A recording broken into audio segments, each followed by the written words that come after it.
লোকমুখে আজও প্রচলন আছে কোনো এক আমাবস্যার রাতে এলাকাটির ওপর দিয়ে জিনপরীরা উড়ে যাওয়ার সময় এখানে মসজিদটি নির্মাণের কাজ শুরু করে। এজন্য স্থানীয়দের কাছে এটি জিনের মসজিদ নামেও পরিচিত। ভ্রমণ পিপাসুদের জন্য ঘুরতে যাওয়ার অন্যতম স্থান হতে পারে ঠাকুরগাঁওয়ের বালিয়া মসজিদ। মসজিদটির নির্মাণ শৈলীতে রয়েছে মোগল স্থাপত্যের নান্দনিকতা। মসজিদটির দৃষ্টিনন্দন সৌন্দর্য পর্যটকদের যেমন বিমোহিত করে, তেমনি তুলে ধরে প্রাচীন ঐতিহ্য। কারুকার্যগুলো করা আছে দেওয়ালে, সেগুলো দেখতে অবশ্যই আসলে অনেক মনোমুগ্ধকর এবং মসজিদটি অনেক সুন্দর।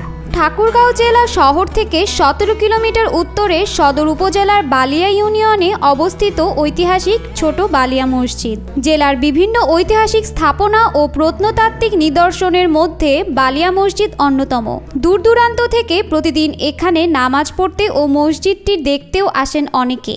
মসজিদটি এখানে যে কারুকার্যগুলো করা আছে দেওয়ালে, সেগুলো দেখতে অবশ্যই আসলে অনেক মনোমুগ্ধকর এবং মসজিদটি অনেক সুন্দর।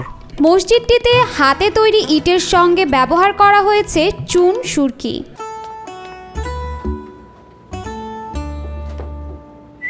এই ঈদে জুয়েলারি ক্লোদিংয়ে বিকাশ পেমেন্টে ডিসকাউন্ট। লালচে ইট কেটে তৈরি করা হয়েছে নানা রকমের নকশা। অলংকৃত নকশাগুলো দেখতে ঘণ্টা, আমলকি, কলসবাটি ও পদ্মাকৃতির। দেয়ালে কোনো রকমের আস্তরণ নেই।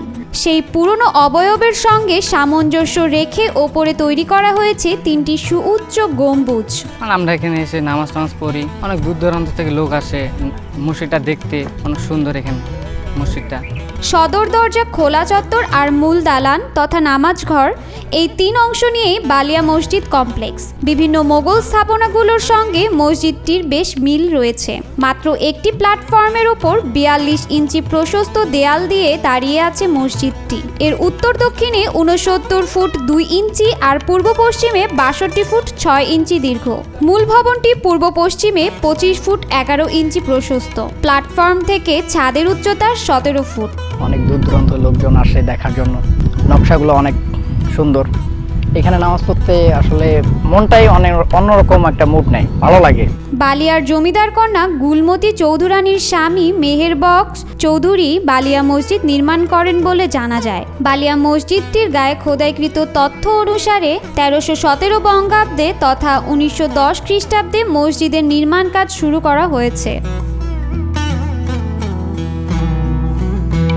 তবে বালিয়ার জমিদার কন্যা গুলমতি চৌধুরানীর স্বামী মেহেরবক্স চৌধুরীর মৃত্যুতে মসজিদটি নির্মাণ কাজ অসম্পূর্ণ থাকে। পরবর্তীতে মেহেরবক্স চৌধুরীর প্রপৌত্রী তশরিফা খাতুন 2010 সালে প্রত্নতত্ত্ব ইনস্টিটিউটের কারিগরি সহায়তায় এবং স্থপতি আবু সুফিয়ান কুশলের নকশায় নতুনভাবে গম্বুজ নির্মাণ করা হয়।